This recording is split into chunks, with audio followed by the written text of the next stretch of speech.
nahmaduhu wa nasta'inuhu wa nastaghfiruh wa na'udzu billahi min shururi anfusina wa min sayyiati a'malina may yahdihillahu fala mudilla lahu wa man yudlil fala hadiya lahu. Asyhadu an la ilaha illallah wa asyhadu anna Muhammadan abduhu wa rasuluh la nabiyya ba'da. Saudara-saudaraku yang berbahagia, marilah pada kesempatan yang berbahagia ini, yang pertama marilah kita panjatkan dulu puji syukur kita kehadirat Allah Subhanahu wa Ta'ala, yang mana pada kesempatan malam hari ini kita masih diberikan kesehatan, masih diberikan kenikmatan, masih diberikan umur yang panjang, dan masih juga diberikan kesempatan untuk mengkaji sebuah ilmu. Yang kedua, semoga salawat dan salam tetap tercurah kepada junjungan kita Nabi Agung Muhammad Sallallahu Alaihi Wasallam, yang beliau manusia terbaik sepanjang masa. Beliau adalah pembawa risalah yang dari gelap gulita menjadi yang terang benderang seperti sekarang ini. Saudara-saudaraku yang berbahagia, pada kesempatan malam hari ini kita akan melanjutkan kaji kita yang kemarin tertunda dengan kajian yang lain. Kita akan melanjutkan kaji kita tentang surga. Makanya pada malam hari ini kajian malam Ahad melanjutkan kaji tentang nikmatnya surga. Yang mudah-mudahan setelah kita mengetahui betapa nikmatnya surga, kita akan terpacu untuk beribadah yang lebih baik lagi, sehingga kita akan diberikan kesempatan untuk berada di dalam surga bersama kita semua, dikumpulkan kepada para sahabat-sahabat, dan terutama berkumpul dengan Nabi kita Muhammad SAW. Allahumma amin. Untuk selanjutnya, untuk mempersingkat waktu, walaupun malam hari ini kemungkinan juga ada sedikit yang agak ramai, mudah-mudahan kita tetap fokus, tetap bisa istiqomah, bisa mendengarkan, bisa mengkaji kajian yang akan disampaikan oleh Ustadz kita, Ustadz Sabar. Selanjutnya, monggo Ustadz.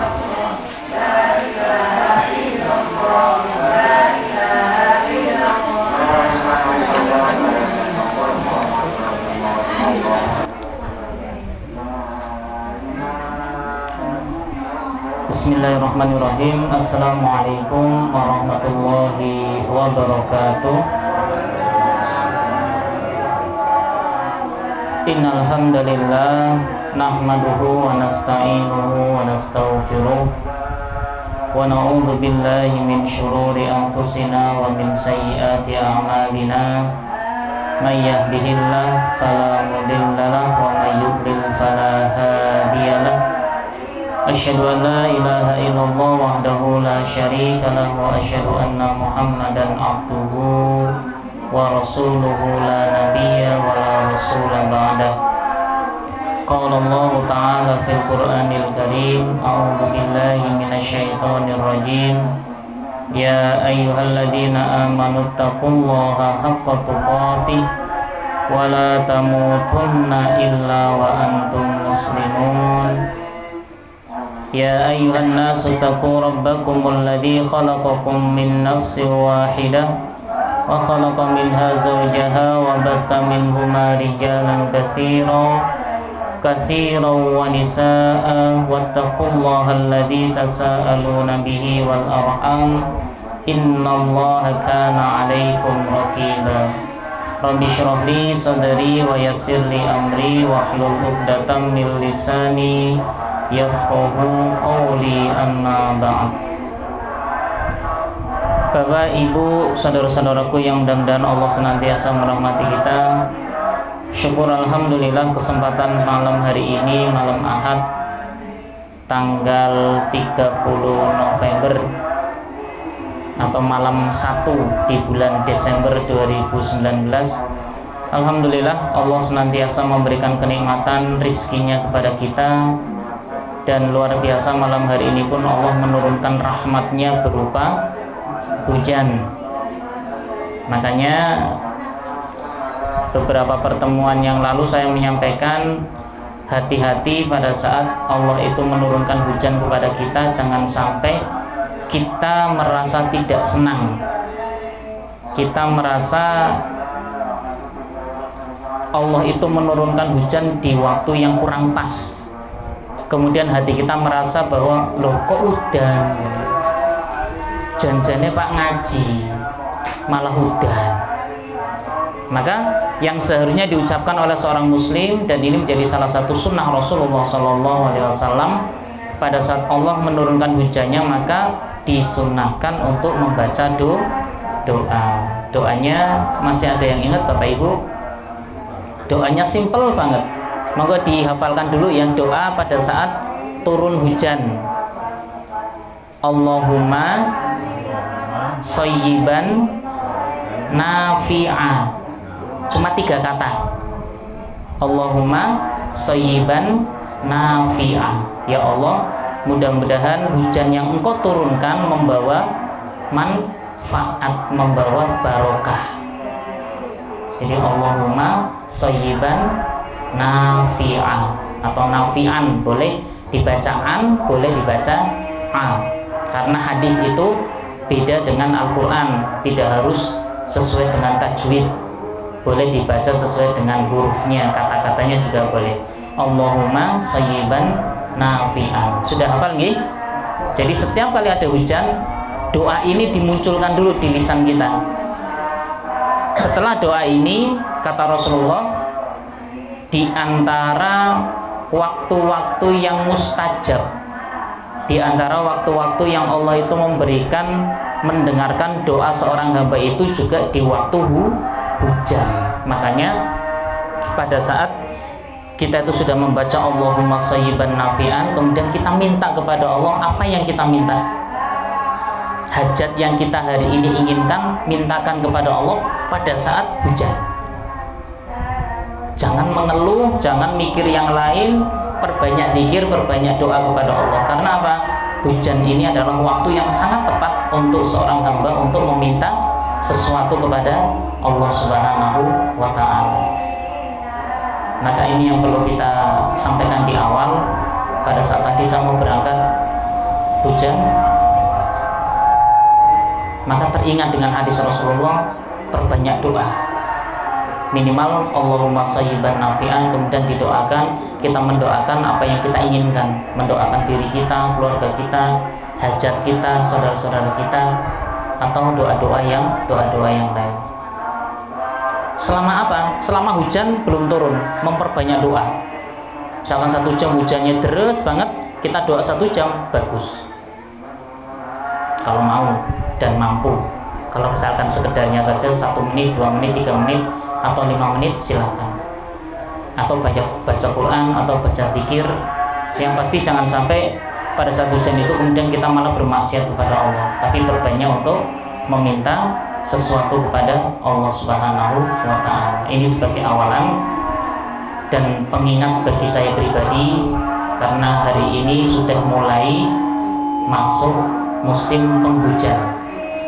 Akan sering hujan itu turun dari langit, maka sering kali pula kita harus mengucapkan Allahumma shayyiban nafi'an. Ya Allah, mudah-mudahan hujan yang Kau turunkan membawa nafi', membawa manfaat, bukan membawa musibah, bukan membawa banjir, bukan membawa sesuatu yang menjadikan kita itu sengsara. Kita berdoa kepada Allah Subhanahu wa Ta'ala. Maka bersyukur malam hari ini, walaupun hujan, ternyata Masya Allah panjenengan diringankan oleh Allah untuk bisa hadir dalam sebuah majelis yang insya Allah majelis-majelis seperti ini merupakan majelis yang kita inginkan selama Allah itu masih memberikan kesempatan kepada kita hidup di dunia. Karena majelis ini nanti akan dikaneni, akan dirindukan bagi siapa? bagi orang-orang yang sudah meninggal. Jadi orang-orang yang meninggal dunia nanti di akhirat itu akan merindukan majelis-majelis taklim seperti ini. Maka pada saat kita melaziminya, kita istiqomah dalam majelis seperti ini, insya Allah nanti kita akan merasakan bahagianya berada di akhirat. Oh ternyata alhamdulillah dulu itu saya istiqomah untuk ikut majelis taklim, walaupun mungkin 2 minggu sekali, walaupun cuma 1 jam 2 jam, tapi ini akan menjadi sebuah kerinduan yang luar biasa. Dan akan kita rasakan manfaatnya kapan? Pada saat kita dimasukkan oleh Allah ke dalam jannah.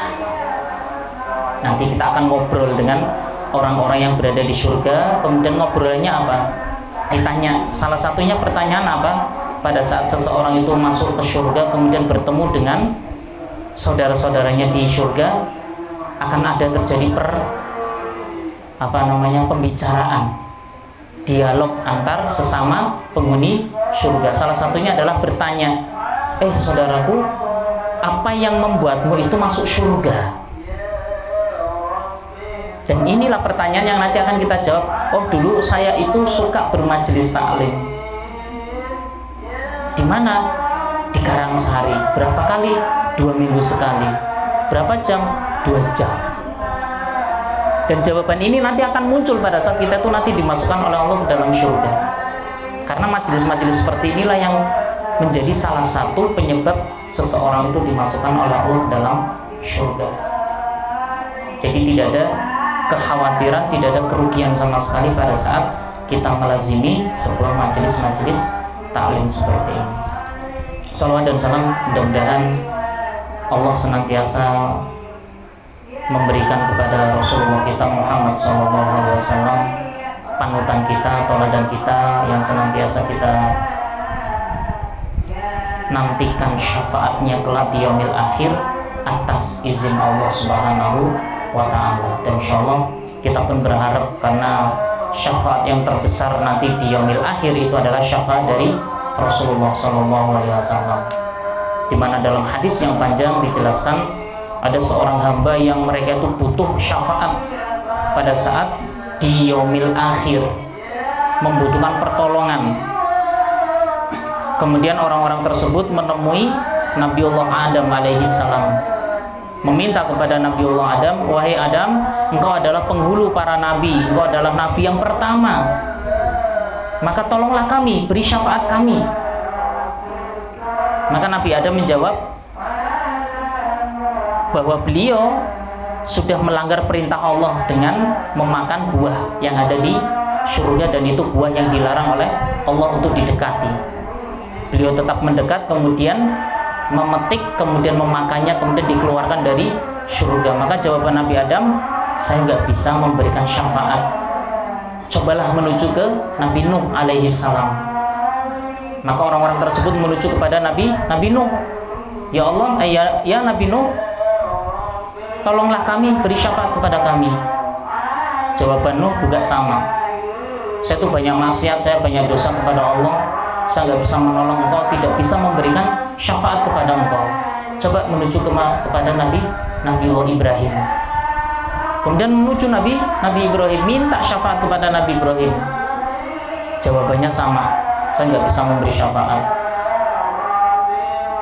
Bapak saya saja itu nggak bisa masuk Islam, karena bapaknya Nabi Ibrahim itu adalah pembuat berhala yang disembah oleh Raja Namrud dan pengikutnya. Maka Nabiullah Ibrahim menyampaikan coba ke Nabiullah Musa, ke tempat Nabi Musa, minta syafaat, tetap gak bisa Nabi Musa.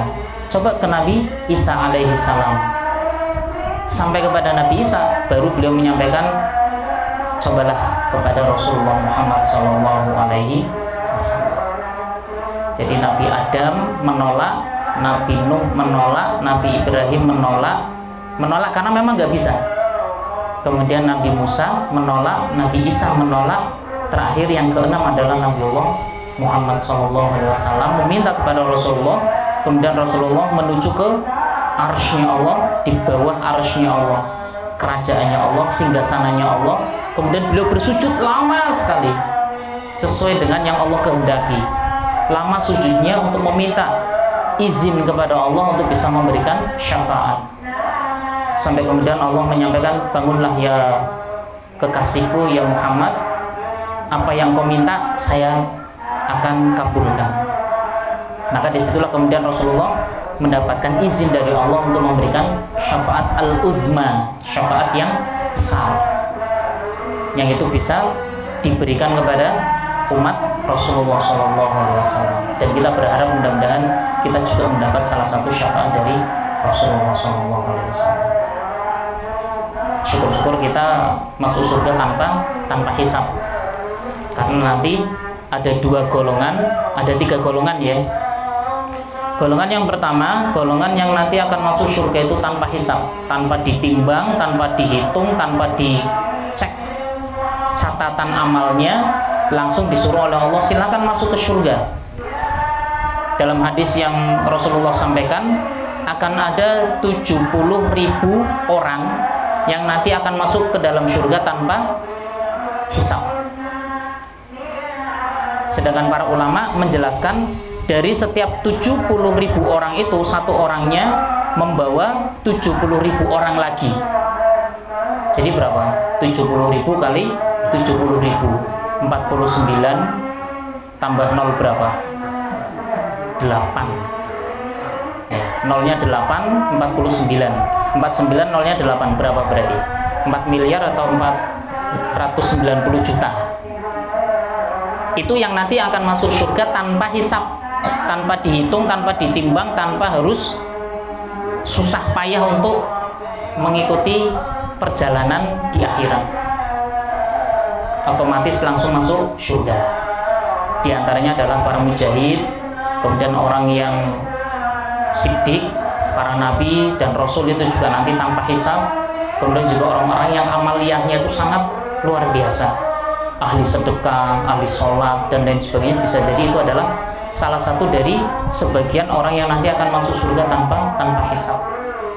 Kemudian ada orang yang masuk surga setelah dihisab, yaitu setelah ditimbang, dihitung, catatannya dibuka, kemudian ditanya satu persatu, kemudian ditimbang.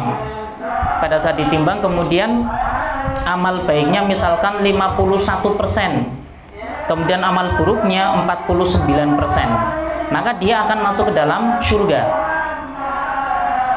Jadi kebaikan yang lebih berat walaupun cuma 0,1%, dia akan dimasukkan oleh Allah ke dalam surga. Bahkan ada yang 50-50. Jadi amalan buruknya 50%, amalan baiknya juga 50%. Bingung toh? Ini akan masuk surga apa neraka? Apa sebagian kanan itu masuk surga, sebagian badan kiri masuk neraka? Ternyata Rasulullah menjelaskan, bagi orang-orang yang nanti 50% nanti akan berada di dalam sebuah tempat yang tinggi. Kalau dalam bahasa Al-Quran itu namanya Al-A'raf. Makanya ada surat namanya Al-A'raf, itu adalah dataran tinggi, di mana tempat itu adalah tempat untuk orang yang amal buruk dan amal baiknya itu sama, seimbang. Maka tidak dimasukkan ke surga, tidak dimasukkan ke neraka, tapi ditempatkan di sini dulu sampai nanti menunggu keputusan dari Allah Subhanahu wa Ta'ala. Kemudian setelah itu dalam beberapa riwayat dikatakan orang-orang yang nanti berada di Al-A'raf nanti akan mendapatkan syafaat dan nanti akan dimasukkan oleh Allah dalam surga. Jadi orang-orang yang 50-50 insya Allah tetap berakhir dengan di surga. Tapi kita jangan berharap 50-50 medeni masalahnya. Karena dalam hadis dikatakan orang yang berada di posisi 50-50 ini pada saat melihat sebelah kanan itu adalah surga, kemudian meminta kepada Allah, ya Allah indah sekali kan gitu, ya Allah masukkan saya ke dalam surga. Pada saat melihat sisi kirinya itu neraka, itu berdoa kepada Allah, ya Allah ngeri sekali ya Allah, jangan dimasukkan ke dalam neraka. Jadi melihat dua-duanya, itu orang yang berada di Al-A'raf. Tapi pengen nyoba ya nggak apa-apa. Kalau saya pengennya minimal ya 90% lah kebaikan, 10%-nya keburukan, jadi masuk surga langsung, atau masuk surga tanpa hisab. Ini sesuatu yang sangat luar biasa. Ini secara umum dulu kita membahas bagaimana keadaan seseorang yang dia itu bisa masuk surga tanpa hisab, kemudian orang yang masuk surga dengan hisab setelah ditimbang. Kemudian ada orang yang masuk neraka tanpa hisab. Enak toh? Nggak enak deh. Neraka itu nggak enak. Ada orang yang masuk neraka tanpa hisab, tanpa dihitung. Siapa mereka? Orang kafir, orang musyrik, orang munafik. Itu mereka tanpa dihisab. Ngapain dihisab? Amalnya itu bagi Allah itu nggak ada kebaikannya sama sekali. Karena syarat masuk surga itu adalah asyhadu an la ilaha illallah wa asyhadu anna muhammadar rasulullah, atau syahadat, atau Islam. Mereka yang bukan Islam otomatis langsung dimasukkan ke dalam neraka tanpa hisab. Nggak usah ditimbang. Ngapain ditimbang? Nggak usah dihitung, karena mereka itu tidak memiliki amal baik. Loh, di dunia mereka itu baik sekali loh, memberikan makanan kepada orang-orang fakir miskin. Bagi Allah nggak ngefek. Sebesar apapun mereka melakukan kebaikan, orang yang kafir, orang yang non muslim, tidak ada catatan kebaikan di sisi Allah. Makanya mereka akan masuk ke dalam neraka tanpa hisab. Jadi orang yang muslim terbagi dua, orang yang muslim baik, kemudian orang yang munafik nanti akan melewati sirat. Sedangkan orang kafir, munafik, musyrik itu langsung nyemplung ke neraka tanpa lama. Nah, kita jangan sampai memilih kepada yang langsung menuju ke neraka, karena itu udah posisinya nggak akan bisa keluar dari neraka. Bapak Ibu dan saudara-saudaraku yang mudah-mudahan Allah senantiasa merahmati kita. Jadi posisinya secara umum sebenarnya perjalanan menuju ke surga atau neraka itu panjang sebenarnya. Hari ini kita akan langsung menuju kepada bagaimana gambaran secara umum. Karena kalau misalkan kita membahas surga, itu bisa jadi 1 tahun nggak habis, karena ada pembahasan khusus per detail tentang surga. Ya, makanya mungkin hari ini sedikit secara umum gambarannya seperti apa. Seandainya nanti masih kurang bisa dilanjut. Kemudian nanti kalau misalkan lanjut ke neraka juga nanti insya Allah kita akan bahas bareng-bareng. Sehingga apa? Pada saat kita itu membahas surga, maka ada keinginan seseorang itu ingin masuk surga. Dan inilah yang disampaikan oleh Allah dalam Al-Quran. Kalau tidak salah ya, nanti minta tolong dicek bareng-bareng ayat yang ada di Al-Quran yang membahas tentang Al-Jannah itu lebih dari 120. Membahas kata-kata tentang surga itu lebih dari 120 tempat. Yang ini menandakan begitu sangat Allah itu memberikan perhatian sangat penting terhadap surga ini. Salah satu kasih sayangnya Allah memberitahukan bagaimana keadaan orang-orang yang ada di surga, keadaan makanan orang yang di surga, tempat tidurnya di surga, minuman di surga, itu sampai 120 tempat dalam Al-Quran. Ini menandakan bahwa kita tuh harus lebih banyak mempelajari tentang surga. Agar apa?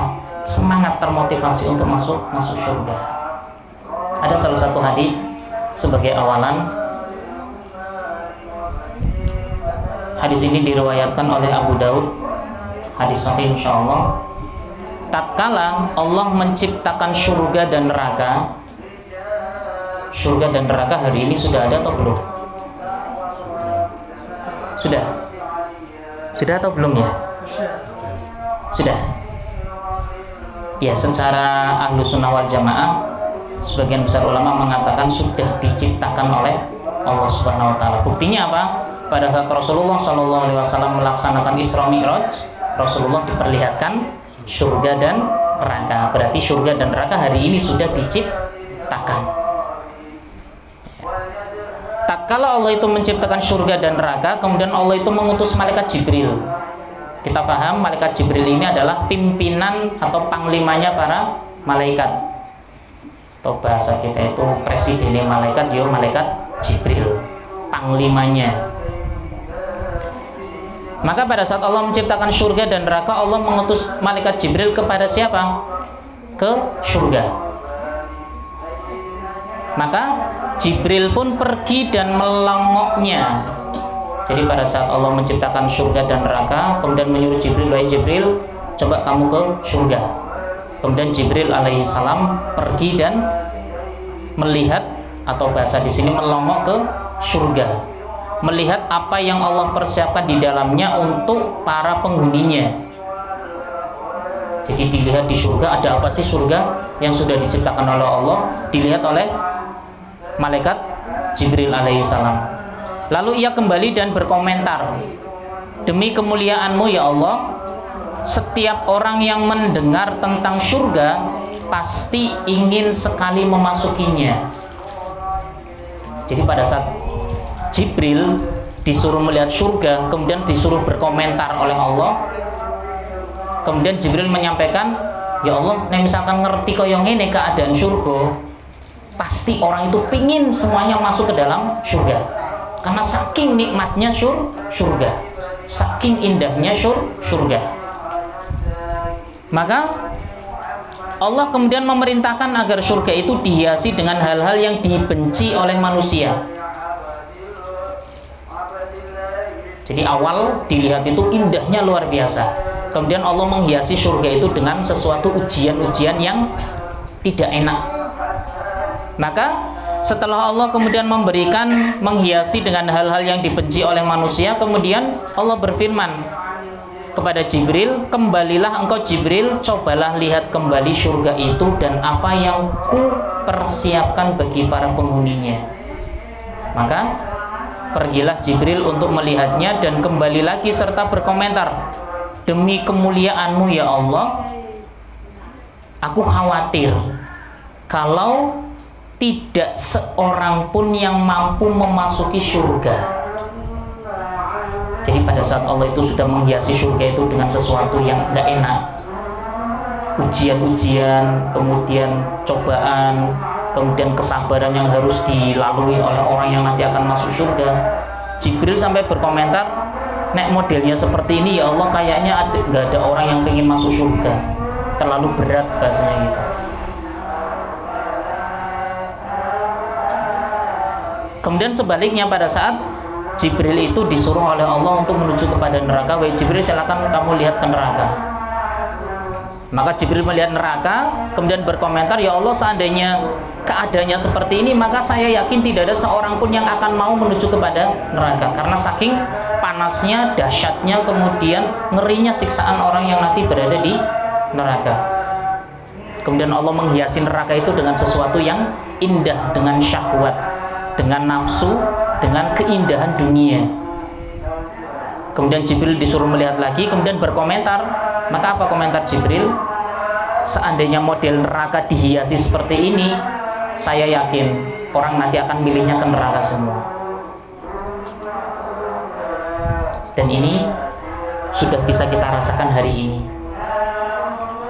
Bermaksiat kepada Allah itu indah, meninggalkan sholat indah, gak puasa yo enak, gak sholat malam yo enak, gak zakat yo utuh duite, gak sedekah juga utuh harta kita. Sesuatu yang indah. Bermaksiat juga enak. Kalau hari ini misalkan orang yang suka minum minuman keras, mereka menikmati minum minuman keras. Pada saat mereka yang berzina, mereka menikmati perzinahan dengan sebuah kenikmatan dunia. Dan inilah ternyata prediksi dari Jibril alaihi salam bisa kita rasakan hari ini. Untuk menuju ke surga yang sebenarnya itu sangat indah, hari ini berat sekali. Hujan-hujanan majelis taklim, berat atau ringan? Ringan karena jenengan dekatnya. Kalau yang jauh berat.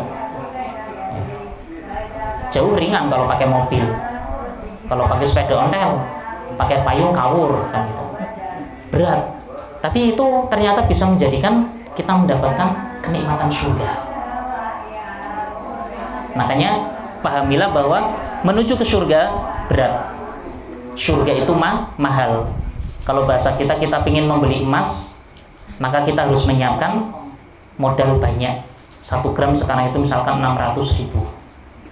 Maka kalau misalkan kita ingin 10 gram, berarti harus punya uang 6 juta. Harus bekerja dulu, kemudian baru bisa membeli emas. Tapi kalau ingin perak lebih murah, atau ingin seng lebih murah lagi. Seng 1 kilo berapa? Dengan emas 1 kilo, sangat jauh sekali. Tapi nilainya berbeda. Makanya ini sebagai awalan kita bahwa ternyata untuk menuju surga itu keindahan yang nanti insya Allah kita bahas bareng-bareng itu luar biasa. Tapi untuk menuju kepada surga butuh pengorbanan, bukan sesuatu yang instan, bukan sesuatu yang ringan, bukan sesuatu yang mudah, berat sekali. Tapi harus kita jalankan karena kita akan memiliki surga. Dan seperti apakah surga? Kita akan membahas dari salah satu ulama yang menggambarkan secara umum tentang surga. Syekh Muhammad Ali Al-Khulaib.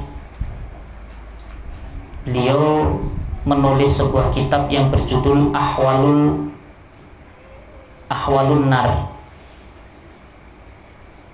keadaan di neraka.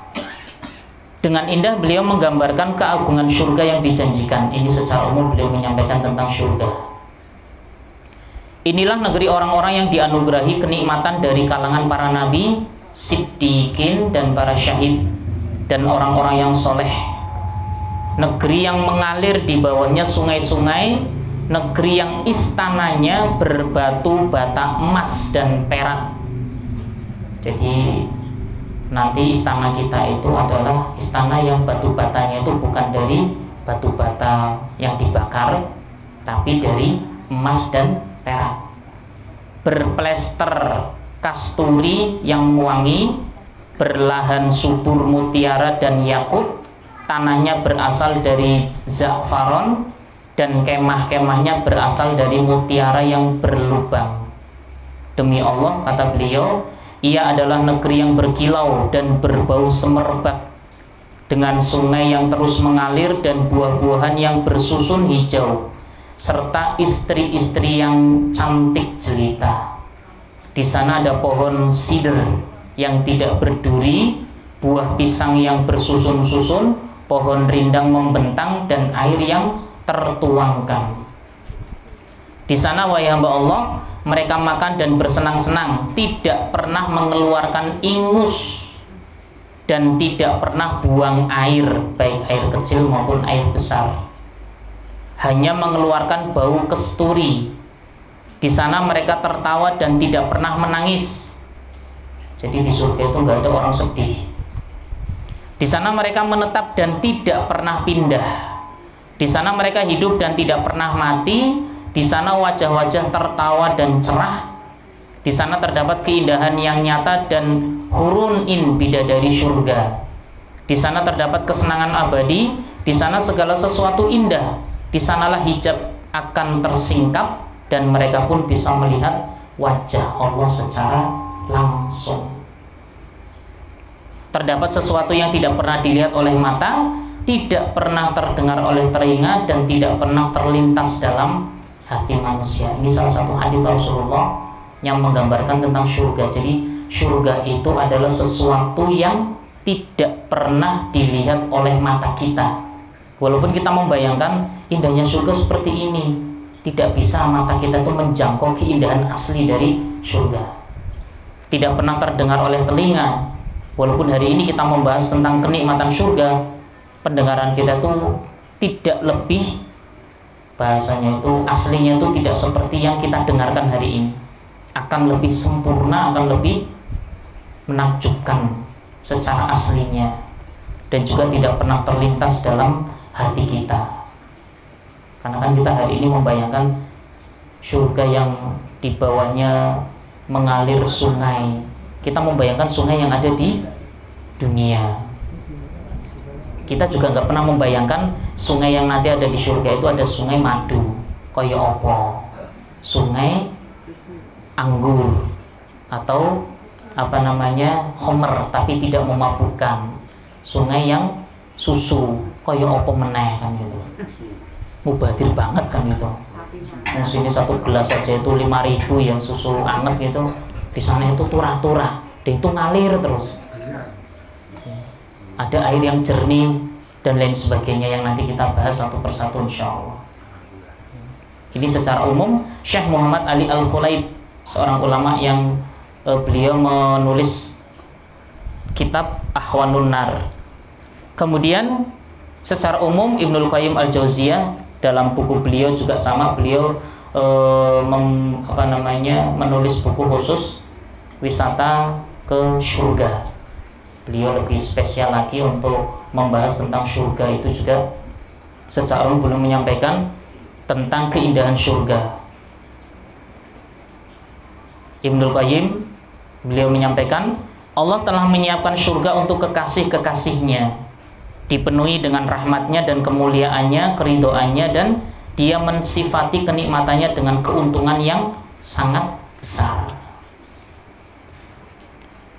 Kerajaan yang besar memberikan semua kebaikan, membersihkan dari semua cacat. Alasnya berupa minyak misik dan za'faron. Kalau kamu bertanya atapnya, maka ia adalah Arsy Ar-Rahman. Jadi atapnya kita itu langsung kerajaannya Allah, singgasananya Allah Subhanahu wa ta'ala. Seperti apa? Rasa dibayangkan. Kalau kamu bertanya tentang perabotannya, maka ia dari permata dan mutiara. Dan jika kamu bertanya bangunannya, maka ia dari emas dan perak. Jika kamu bertanya pohonnya, ia adalah pohon yang daunnya dari emas perak, tidak dari kayu dan bata. Kalau kamu bertanya tentang buahnya, maka ia lebih lembut dari susu dan lebih manis dari madu. Bisa dibayangkan ya, tapi nggak terbayangkan nanti di sana. Lebih lembut daripada susu dan lebih manis daripada madu, buah yang nanti ada di surga. Kalau di sini masih ada kecut ini, jeruk beli kecut, pelem kadang masih mentah kemudian diimbuk jadinya kecut kan itu. Durian anyep kan itu. Masalahnya murah belinya. Kalau kamu bertanya daunnya, maka ia dari daun yang berbentuk perhiasan. Kalau kamu bertanya sungainya, ia terdiri dari susu yang indah, tidak berubah rasanya, dan sungai yang berupa arak atau khomer, anggur, yang sangat lezat bagi orang yang meminumnya, tapi tidak memabukkan. Dan sungai dari madu yang murni. Kalau hari ini kita madu murni sekilo berapa? Kalau madu Yaman itu 350.000 sekilo. Ini madunya sungai. Nanti kalau di sana bisa dijualan gitu ya. Masya Allah, seperti apa. Dan ini madu yang murni.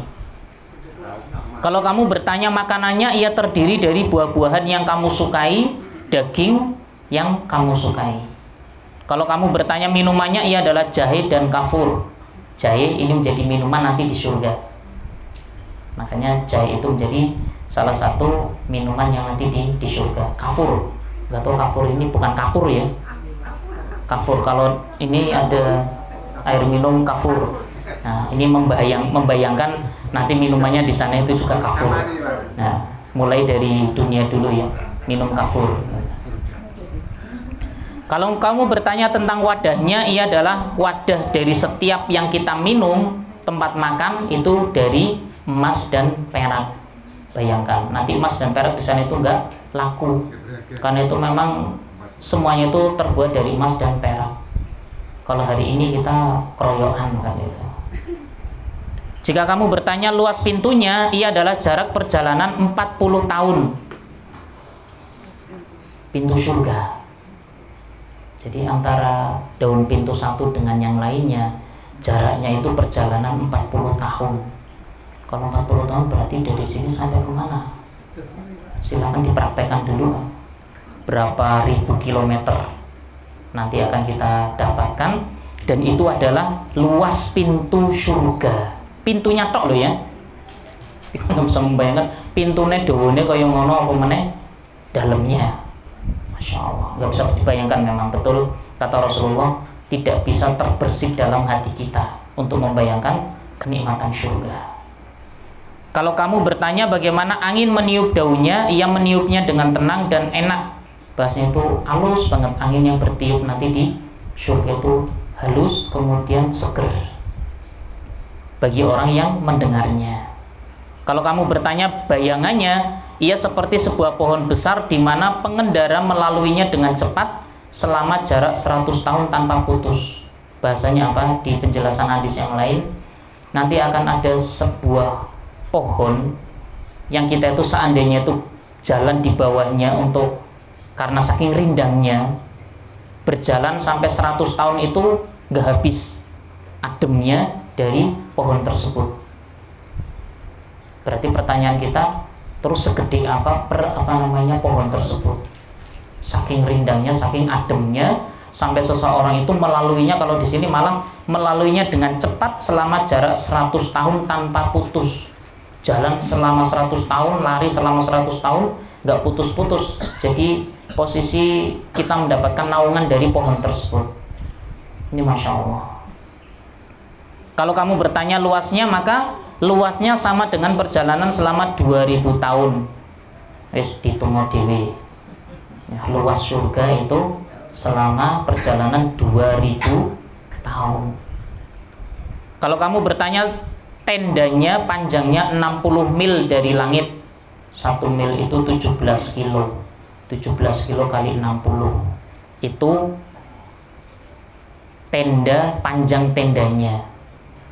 Kalau kamu bertanya ruangannya, ia berupa bangunan bertingkat yang berupa aliran sungai. Kalau kamu tanya tingginya, ia setinggi bintang di langit.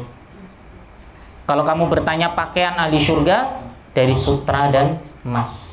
Makanya di dunia khusus untuk yang laki-laki diharamkan untuk memakai dari pakaian dari emas, emas dan sutra. Termasuk cincin untuk laki-laki nggak boleh. Hari ini yang memakai cincin emas harus dilepas. Ya, lepas kasihkan saya nggak apa-apa. Sutra juga sama. Tapi kalau putri boleh pakai emas, boleh pakai sutra, nggak apa-apa. Tapi kalau yang putra memang diharamkan. Kenapa? Nanti akan diberikan pada saat masuk ke surga. Tapi jangan berpikir, lah aku kan nggak ngerti mlebu surga, makanya tak pakai sekarang. Ya monggo silahkan. Kalau mau kan gitu. Tapi keharaman karena secara kesehatan orang laki-laki yang pakai emas ini juga secara kesehatan ternyata juga bermasalah. Ya, ada penelitian yang membahas tentang seseorang yang memakai emas di badannya itu ternyata ada efek negatifnya. Kalau kamu bertanya kasurnya, ia berupa mutiara dan permata yang sangat empuk.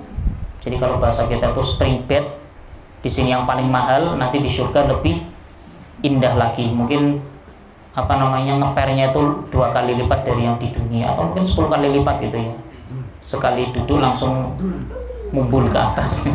Allahu a'lam. Pengen merasakan dan segera mati gitu ya. Nanti biar masuk surga. Kalau kamu bertanya tentang wajah ahli surga dan bagusnya, ia layaknya bulan purnama. Nanti ada penjelasan seseorang yang keluar dari rumahnya di surga menuju ke pasar, kemudian pulang, itu ternyata suaminya itu wajahnya tambah semakin ganteng. Ada hadisnya. Jadi istri ini, loh, kamu tadi saya nggak memperhatikan terlalu detail pada saat kamu ke pasar keluar, ini pulang kok semakin gagah. Itu ahli surga. Kalau kamu bertanya umur mereka, para ahli surga atau penghuni surga, rata-rata kata beliau umurnya 33 tahun. Jadi panjenengan yang hari ini sudah tuir, jangan khawatir, nanti dimudahkan lagi oleh Allah. Ya, hari ini pesek, besok dimancungkan oleh Allah. Gak usah khawatir, yang keriting diluruskan nanti sama Allah. Jadi intinya itu hari ini bersabar pokoknya. Ya. Wajah pas-pasan gitu ya, alhamdulillah. Ya, kemudian kulitnya agak sawo bosok, ya alhamdulillah. Nanti di sana nanti dimatengkan oleh Allah kan gitu. Yang gemuk jadi langsing. Jadi sana itu benar-benar sempurna. Allah itu nanti akan mengembalikan fisik kita itu kepada yang terbaik. Ya, yang terbaik insyaallah di posisi rata-rata 33 tahun, karena di situ adalah posisi baik seseorang, masa mudanya, kekuatannya, kemudian wajahnya juga masih sangat tampan bagi yang laki-laki, yang putri juga sangat cantik nanti insya Allah. Jika kamu bertanya nyanyiannya, nanti akan ada nyanyian di surga, cuma nggak tahu apakah nyanyian itu Inggris atau Jawa atau ketopraan. Pokoknya nanti ada nyanyian, cuma wallahu a'lam. Yang menyanyi adalah bidadari dan suara malaikat dan para nabi, wallahu a'lam. kata beliau. Bahkan kalau kamu bertanya perhiasannya, ia dari emas mutiara. Kalau kamu bertanya tentang anaknya, mereka adalah anak-anak yang kekal seperti permata. Kalau kamu bertanya pengantin dan istrinya, mereka adalah bidadari yang cantik, yang muda-muda. Mereka bagaikan bunga mawar dan buah apel serta delima. Perhiasannya dari permata dan mutiara. Jika matahari menyorot, semua perhiasannya gemerlap. Wajah dan senyumannya bagaikan letupan kilat. Jika cintanya menyatu, bagaikan menyatunya matahari dan rembulan. Pembicaraannya bagaikan pembicaraan dua kekasih. Kalau ia kelihatan di dunia, ia bagaikan minyak yang memenuhi langit dan bumi. Jadi kalau bidadari yang diturunkan ke bumi, itu seperti minyak yang memenuhi langit dan bumi yang sangat cemerlang. Ucapannya tahlil, tahmid, tasbih. Tidak ada ucapan keburukan di surga. Sinarnya bagaikan sinar matahari yang menyinari bintang-bintang. Keindahannya melebihi keindahan langit dan bumi. Semua terasa indah dan bagus. Semuanya penuh dengan cinta dan damai. Tidak ada yang hamil, melahirkan, haid, nifas, gak ada.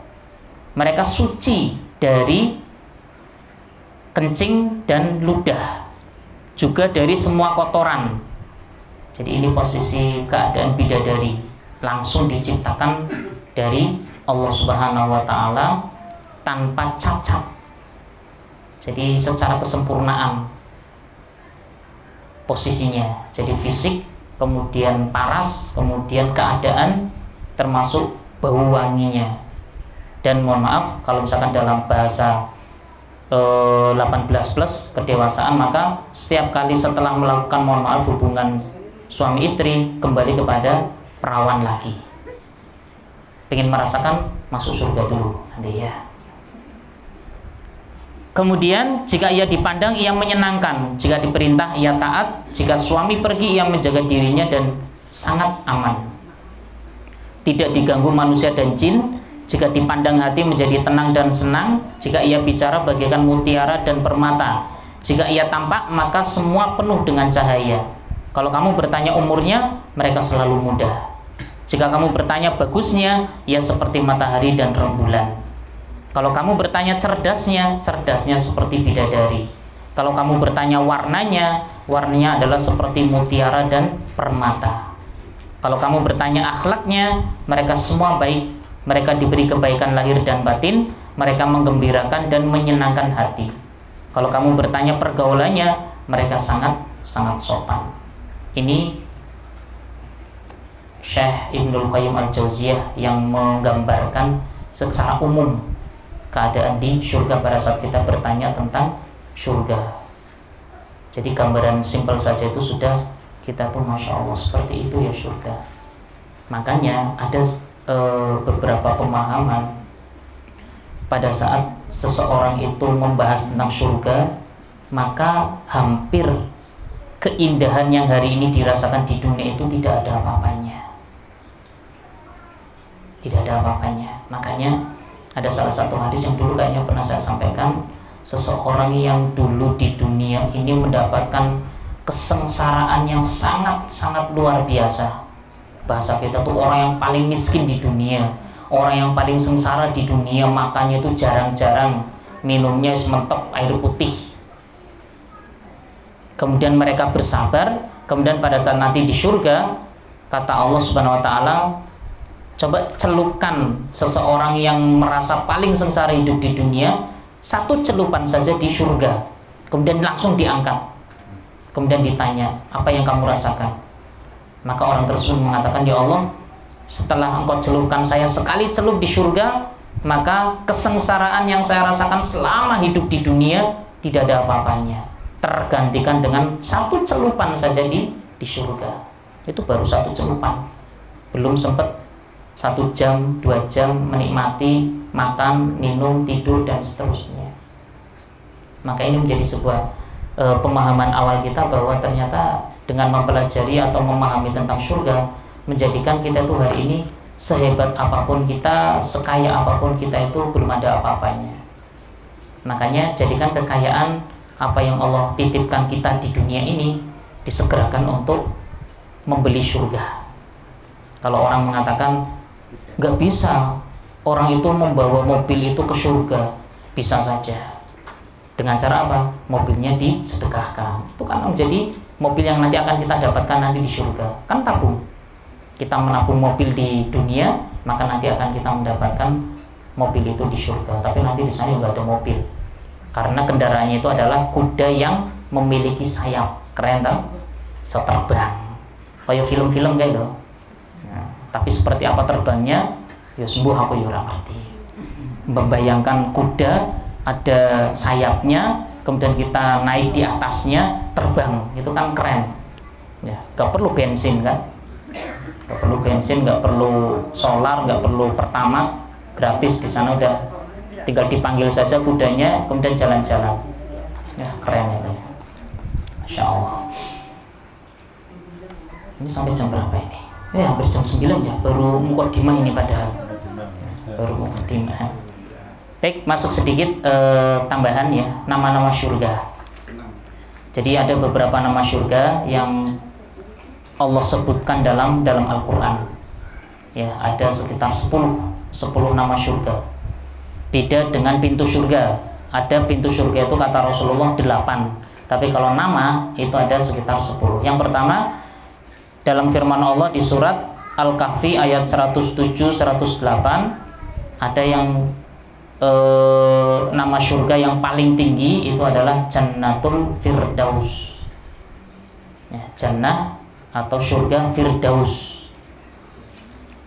Faida sa'altumullahu fas'aluhul firdaus. Ini sebagai sunnah Rasulullah. Pada saat kalian itu meminta surga, maka mintalah surga al-firdaus kata Rasulullah. Itu adalah tingkatan surga yang paling tinggi. Di mana tempat surga ini adalah tempatnya para nabi, para rasul, juga para syuhada, para siddiqin, orang-orang yang memiliki amal yang sangat luar biasa. Maka mereka akan ditempatkan di surga yang bernama al-firdaus. Makanya dalam doa minimal kita Allahumma inna nas'alukal jannatul firdausil a'la boleh, atau Allahumma inna nas'alukal jannatul firdaus wa na'udzubika min sakhatika wan nar. Ya, walaupun amalan kita hari ini mungkin sangat kurang sekali, tapi pada saat kita meminta jannah firdaus, ini nama yang pertama dalam firman Allah di surat Al-Kahfi, innal ladzina amanu wa amilus solihati kanat lahum jannatul firdausi nuzula. Sesungguhnya orang-orang yang beriman dan beramal soleh, bagi mereka adalah surga firdaus menjadi tempat tinggal. Khalidina fiha la yabghuna anha hiwala. Mereka kekal di dalamnya, mereka tidak ingin berpindah darinya. Ini di surat Al-Kahfi 107-108. Siapa mereka? Orang yang beriman dan beramal soleh. Kita ada kesempatan, sangat ada, untuk sampai kepada Jannatul Firdaus. Minimal kita minta kepada Allah untuk masuk ke dalam Jannatul Firdaus. Kemudian yang kedua ada Jannatul Naim. Salah satunya di surat Al-Maidah. Walau anna ahlal kitabi amanu wattaqaw lakafarna anhum sayyi'atihim wala adkhalnahum jannatin naim. Dan sekiranya ahli kitab beriman dan bertakwa, tentulah kami tutup hapus kesalahan-kesalahan mereka, dan tentulah kami masukkan mereka ke dalam surga yang penuh kenikmatan. Jannatul Naim, surga yang penuh kenikmatan. Ada yang ketiga Darussalam. Nama surga yang ketiga adalah Darussalam, atau negeri yang penuh dengan keselamatan. Kemudian ada Jannatu Aden. Ya, sering kita dengar ya, Jannati adninil lati wa'adar rahman. Di surat Al-Bayyinah itu juga ada beberapa surat yang membahas tentang nama Jannatu Aden. Ini nama yang keempat. Kemudian yang kelima ada Jannatul Ma'wa, atau surga tempat tinggal. Kemudian ada Jannah Darul Khuldi. Darul itu artinya negeri, khuldi itu kekal, negeri kekekalan atau negeri yang kekal. Ada yang ketujuh Darul Maqamah, negeri tempat kediaman. Yang kedelapan Darul Hayawan, yaitu negeri tempat tinggal yang sesungguhnya. Ini mungkin jarang kita dengar, Darul Hayawan, negeri tempat tinggal yang sebenarnya atau sesungguhnya. Salah satunya di surat Al-Ankabut, wa ma hadhil hayatud dunya illa lahu wa la'ib wa inna darul akhirah lahiyal hayawan law kanu ya'lamun. Darul hayawan. Kemudian yang kesembilan, al-maqam al-amin, tempat yang penuh keamanan. Dan yang ke-10, maq'ad sidq. Ya, maq'ad sidq atau tempat yang disenangi. Innal muttaqina fi jannati wa nahar fi maq'adi sidqin inda malikim muqtadir. Surat Al-Qamar ayat 54-55. Nah, ini ada 10 nama surga. Sedangkan sunnah Rasulullah, kalau misalkan kita mau minta surga, mintalah surga Jannatul Firdaus. Jangan kita tuh, ya Allah, masukkan saya ke dalam surga yang paling rendah, nggak apa-apa ya Allah kan. Ya kalau kita dapatnya yang rendah, kalau misalkan sudah nggak bisa yang rendah, berarti kan masuknya ke neraka. Tapi kalau kita minta Jannatul Firdaus, ternyata turun grade 1, minimal masih berada di surga kan gitu, dapat yang lain. Tapi kalau yang paling rendah ini kan eman-eman, bahaya kan gitu. Minimal permintaan kita kepada Allah, doa kita kepada Allah Subhanahu wa taala.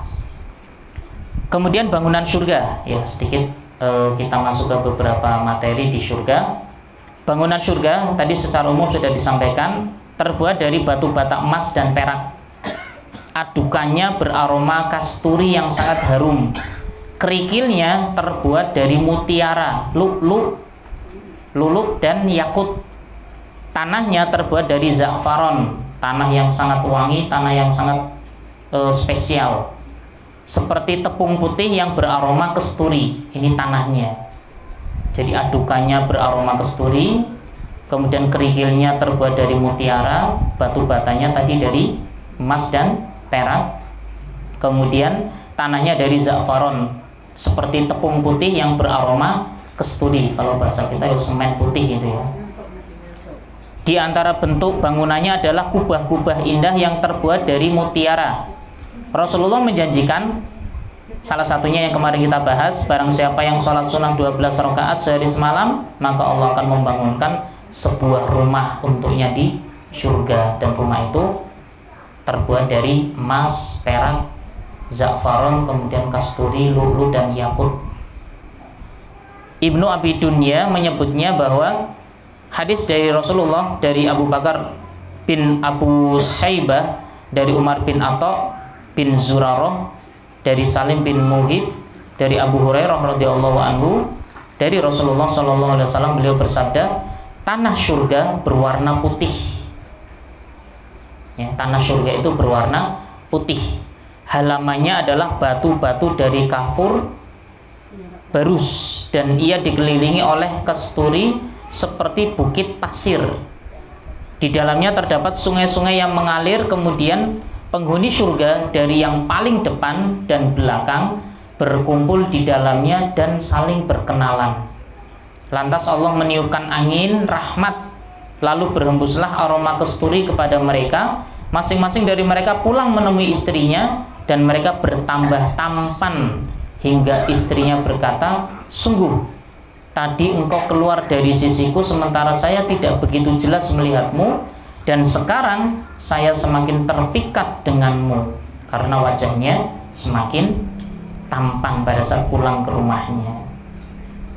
Dalam riwayat yang lain disebutkan, Ibnu Umar radhiyallahu anhu berkata bahwa ditanyakan kepada Rasulullah, ya Rasulullah, bagaimana bangunan di surga? Rasulullah menjawab, batu batanya adalah perak dan emas, adukannya adalah kasturi yang sangat harum, kerikilnya adalah mutiara lu'lu' dan mutiara yakut, dan tanahnya adalah za'faron. Hadis riwayat Ibnu Abi Syaibah. Ini bangunan kita yang nanti kita dapatkan di surga. Jadi bahan pokoknya atau bahan bangunannya itu sudah disiapkan oleh Allah dengan bahan yang sangat spesial. Belum ada di dunia ini seseorang yang membangun rumah dengan menggunakan batu bata emas, belum. Tapi kalau mobil berlapis emas ada, rumah berlapis emas di Indonesia kemarin juga ada di daerah Riau atau Kalimantan ya, Riau ya. Itu Itu ada rumah yang memang lapisannya emas dan itu orang kaya, pengusaha besar. Tapi lapisan tok kan itu. Kalau ini batanya itu dari emas dan perak. Nah, kemudian kerikilnya itu dari mutiara. Ini ngeri. Kemudian pintu-pintu surga. Nah, pintu-pintu surga, Rasulullah bersabda, di surga itu ada 8 pintu. Salah satunya disebut Ar-Rayyan. Khusus Ar-Rayyan ini adalah orang yang memang mereka itu ahli dalam Rayyan ini siapa? Puasa. Ar-Rayyan. Tidak seorang pun akan memasukinya kecuali orang-orang yang berpuasa. Jadi orang yang bukan ahli puasa itu tidak bisa masuk surga dari pintu Ar-Rayyan. Dan ketika mereka masuk, maka pintu akan terkunci di belakang mereka. Dan tidak seorang pun selain mereka yang dapat memasukinya. Jadi kalau misalkan yang hadir di sini ada 5 orang yang ahli puasa, maka 5 orang ini nanti akan masuk surga melalui pintu Ar-Rayyan. Nanti ada pintu Al-Jihad. Orang yang mati dalam keadaan syahid, maka dia akan masuk melalui pintu jihad. Ada pintu sedekah. Orang yang ahli dalam sedekah setiap hari mesti keluar sedekah. Kalau yang punya Eko Racing, kemarin itu saya dapat informasi, itu per bulan sedekah itu 1 miliar 1 bulan. Dan itu ternyata tidak mengurangi hartanya, bahkan semakin kaya. Sekarang itu beliau memberikan hadiah-hadiah mobil dan lain sebagainya kepada orang-orang yang masuk dalam bisnis Eko Racing, walaupun yaitu MLM ya. Ada beberapa sebagian yang mengatakan haram, ada yang mengatakan menurut versi di Eko Racing itu diperbolehkan. Ya tinggal nanti panjenengan, kalau saya masih lebih mengamankan diri tidak ikut MLM kan itu.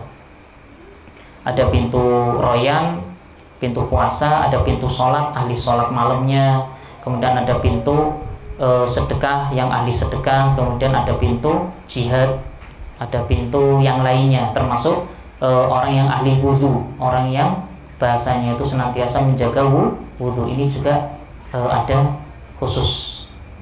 Dalam hadis yang dari Abu Hurairah radhiyallahu anhu meriwayatkan bahwa Rasulullah bersabda, barang siapa membelanjakan 1 pasang, bahasanya itu menyedekahkan harta yang dimilikinya dari kekayaannya karena Allah, maka ia akan dipanggil dari pintu gerbang surga, dan surga mempunyai 8 pintu gerbang.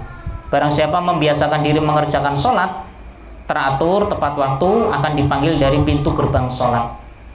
Barang siapa membiasakan diri bersedekah, akan dipanggil dari pintu gerbang sedekah. Barang siapa membiasakan diri berjihad, akan dipanggil dari pintu gerbang jihad. Dan barang siapa yang membiasakan diri berpuasa secara teratur, akan dipanggil dari pintu gerbang puasa. Kemudian Abu Bakar berkata kepada Rasulullah, demi Allah subhanahu wa ta'ala, tidak menjadi persoalan jika seseorang itu dipanggil dari salah satu gerbang tersebut, tetapi adakah orang yang dipanggil dari semua pintu tersebut? Ya Rasulullah, maka beliau bersabda, iya, dan aku berharap engkau akan menjadi salah satu dari mereka. Jadi Abu Bakar menjadi salah satu sahabat Rasulullah yang bebas masuk surga itu dari pintu yang dipilih oleh Abu Bakar. Pintu sholat, beliau ahli sholat. Pintu sedekah, ahli sedekah. Pintu jihad, ahli jihad. Pintu puasa, beliau ahli puasa. Jadi bebas. Dan Rasulullah mengatakan, iya, dan aku harap engkau akan menjadi salah satu di antara mereka. Dan kita ada kesempatan juga untuk bisa masuk dari semua pintu. Ya minimal 1 lah, kalau enggak 2. Jangan sampai tertutup semua. Mau masuk ke pintu sholat, sholat kita keteteran, enggak bisa. Mau masuk ke pintu puasa, puasa kita masih kedodoran. Mau masuk pintu sedekah, sedekah kita tuh maju mundur, eman-eman. Akhirnya apa? Tertutup semua, nggak bisa masuk semua. Kan susah. Minimal ada 1-2 pintu yang terbuka untuk kita. Ini pintu yang ada di surga. Sehingga kita mudah-mudahan nanti bisa memaksimalkan amalan kita biar bisa masuk ke pintu, salah satu pintu dari surga tersebut. Kemudian sedikit lagi untuk malam hari ini, tentang sungai-sungai di surga. Ini tadi sudah kita jelaskan, tapi ini lebih detail lagi. Di antara gambaran tentang keindahan surga adalah sungai-sungai surga yang sangat indah dan menawan. Di alam dunia kita menyaksikan bahwa salah satu tempat terindah itu adalah tempat yang di dalamnya itu pasti ada sungai. Kalau di beberapa kemarin video ya di YouTube itu ada beberapa sungai-sungai kerujukan atau bahasa kita apa ya? Air terjun yang secara keindahan itu membayangkan itu sampai dikatakan inilah surga dunia. Ya padahal ini memang indah banget dan itu ciptaan Allah. Tapi nanti pada saat kita di surga itu lebih indah lagi. Dan pada saat kita melihat sungai yang jernih, rasanya tuh kita tuh seneng banget. Kemudian airnya mengalir tanpa kotoran, itu kan lebih merasa pada saat kita melihat itu rasanya nyaman. Yang lebih menakjubkan di surga itu adalah sungai-sungai tersebut tidak hanya berisi air jernih yang mengalir dan segar, namun ada sungai yang alirannya itu berupa madu. Ada juga sungai Homer. Homer itu kan bahasa kita itu sesuatu yang memabukkan, yang airnya tidak memabukkan, dan sungai susu yang segar. Sungai air jernih di surga digambarkan tidak pernah berubah rasanya, tidak sebagaimana di dunia yang kadang berubah seiring perubahan iklim. Kalau misalkan musim hujan warnanya coklat, kalau saya di tempat saya itu musim kering kemarin warnanya hijau campur putih karena keluar dari pabrik tahu, baunya busuk kan gitu, campuran kan gitu. Kalau misalkan pas jarang hujan masih kadang bening dan seterusnya. Tapi kalau di surga air jernih ini tidak pernah berubah, jernih terus. Sungai-sungai surga memancar dari bagian atas surga, kemudian mengalir ke bawah menuju ke semua tingkatan surga. Jadi posisinya kita membayangkan aliran sungai itu berada di paling surga paling atas, kemudian nanti alirannya itu menuju ke surga di bawahnya, terus mengalir sampai ke bawah.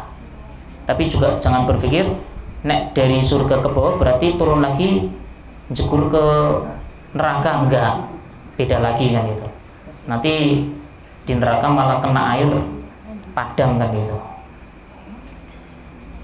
Hadis sahih Rasulullah SAW, jika kalian memohon kepada Allah maka mohonlah surga Firdaus. Ini hadisnya. Sesungguhnya Firdaus itulah tempat terbaik dan tertinggi derajatnya. Di atas Firdaus terdapat arsy Allah dan dari situlah mengalir sungai-sungai surga. Jadi Firdaus ini adalah tingkatan paling tinggi. Di atas surga itu sudah kerajaannya Allah, langsung bisa melihat Allah secara langsung. Dan dari Firdaus ini mengalir sungai-sungai. Mata air surga ada yang bernama Salsabila. Jadi kalau ada anak yang dikasih nama Salsabila, itu adalah salah satu nama mata air yang ada di surga. Itu namanya Salsabila. Kalau di Kaliwung ada rumah makan Salsabil. Ya. Kalau misalkan nanti panjenengan punya putra lagi, misalkan cucu, kasih saja nama misalkan Salsabila. Loh kok bisa? Iya, itu adalah mata air surga, dengan harapan nanti masuk ke surga. Itu enggak masalah, itu karena doa yang akan diberikan kepada orang-orang yang mendekatkan diri kepada Allah, muqarrabin. Sedang para abror, orang yang berbuat baik, maka Allah memberi mereka air yang diberi campuran kafur. Kafur ini adalah ternyata air dingin yang aromanya wangi, jadi seger, baunya wangi. Dan zanzabil atau jahe, air hangat yang juga beraroma segar. Ini terkait dengan posisi sungai yang ada di surga. Hadis yang lain, aku pernah masuk surga, tiba-tiba kulihat sungai yang di pinggirnya itu terdapat kemah-kemah dari mutiara.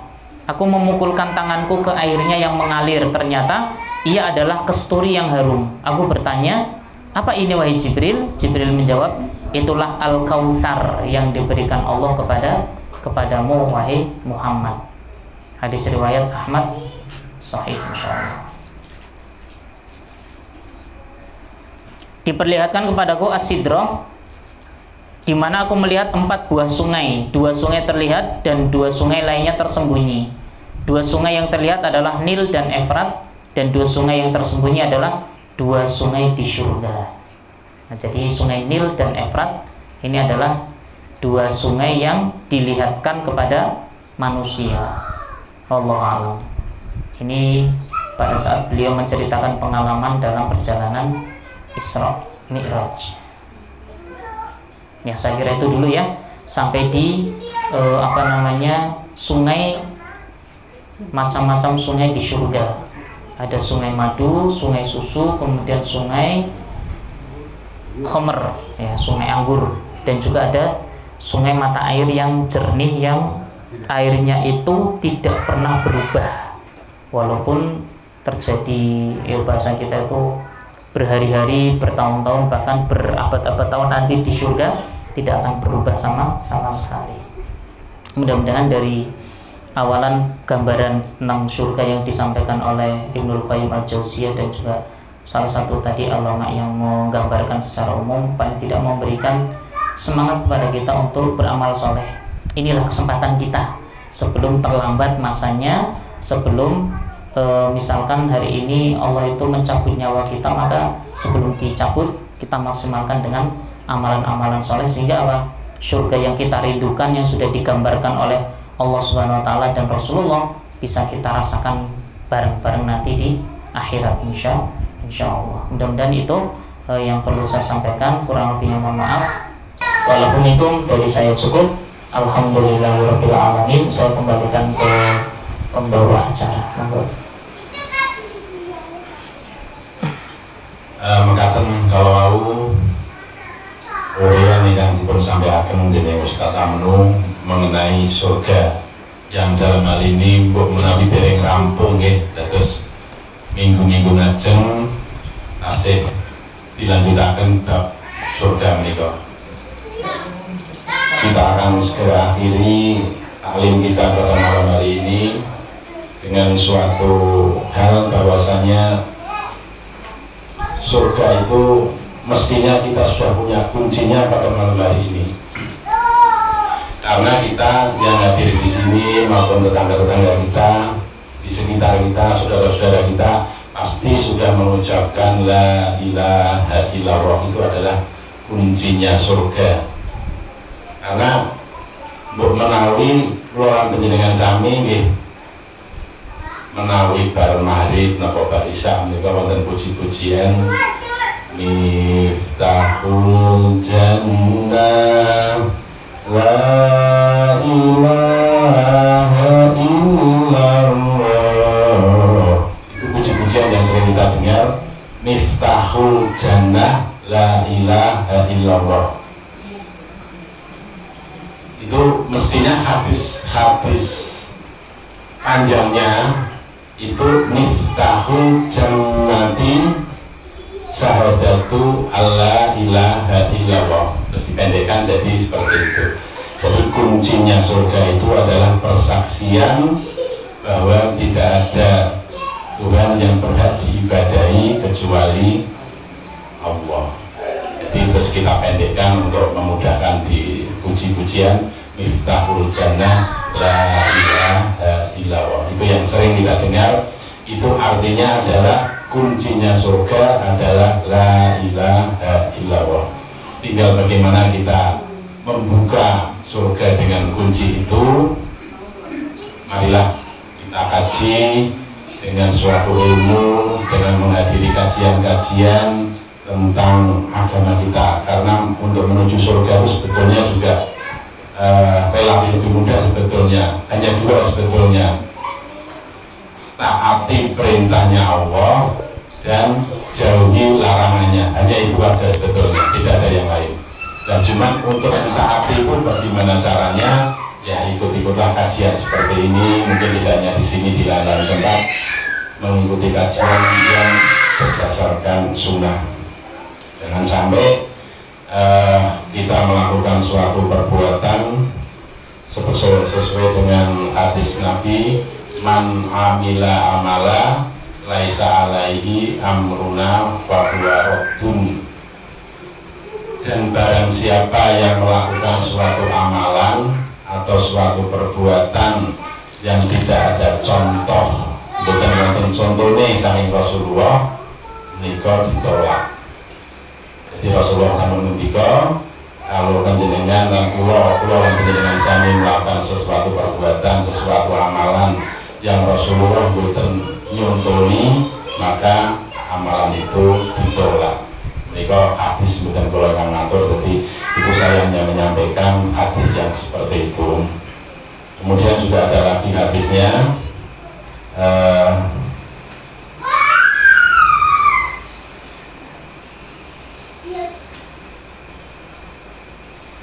malai salah kabi ilmu inna sam'a wal kasoro wal fuada kullu ulaika inna anhu mas'ula. Dan barang siapa melakukan sesuatu perbuatan yang tidak ada ilmunya, sesungguhnya penglihatan hati itu akan dimintai pertanggungjawaban oleh Allah. Jadi jangan sampai kita melakukan sesuatu perbuatan tanpa didasari oleh ilmu. Makanya kita mengkaji sebuah ilmu lewat kajian-kajian seperti ini. Bagaimanapun juga ilmu kita itu terbatas, maka kita harus meminta petunjuk dari para ustadz, para kiai yang sudah mempelajari hal itu terlebih dahulu. Kemudian adalah kita tutup acara ini. Kemudian kami sampaikan bahwasannya untuk kajian berikutnya 2 minggu ke depan, dari saya ada kurang lebihnya kami mohon maaf. Kita tutup kajian kita kali ini dengan doa kafaratul majelis. Subhanaka Allahumma wa bihamdika asyhadu an la ilaha illa anta astaghfiruka wa atubu ilaik. Wassalamualaikum warahmatullahi wabarakatuh.